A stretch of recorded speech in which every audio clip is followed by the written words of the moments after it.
Казвам се Кирил Щерев и работя в Института по механика в област разредени газови течения от 23 години. Започнал съм в института като докторант, а по-специално моята област е числено моделиране на разредени газови течения с континуални молекулярни подходи.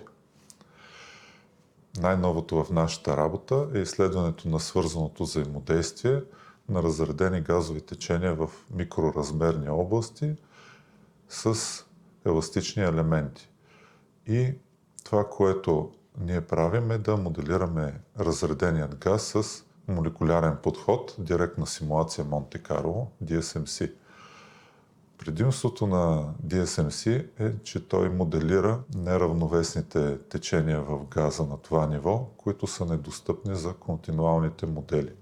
И класическата механика на флуидите изпуска някои от явленията, а други ги моделира с недостатъчна точност.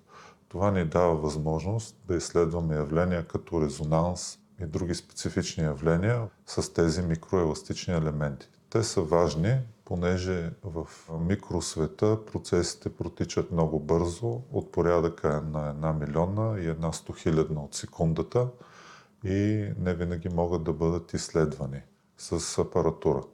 Ние се опитваме да направим сравнение на нашите теоретични резултати с експеримент, което ще ни позволи да валидираме и задълбочим нашите познания в тази област.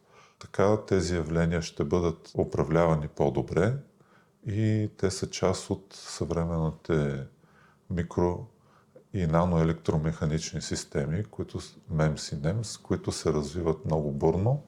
Перспективите в този вид микроразмерни области са, че могат да се изградат сензори, които да отчитат състава на въздухът. Тези сензори да са с микроскопични размери и да бъдат градени във всеки смартфон.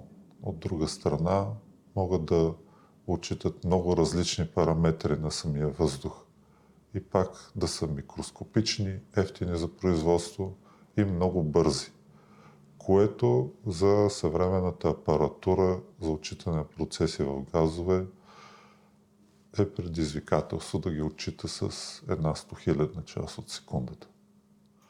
И както е подсказал в своята лекция през 1959 известният физик Ричард Файман "There is plenty of space at the bottom", все още има много за разкриване в света на микро- и нанотехнологиите.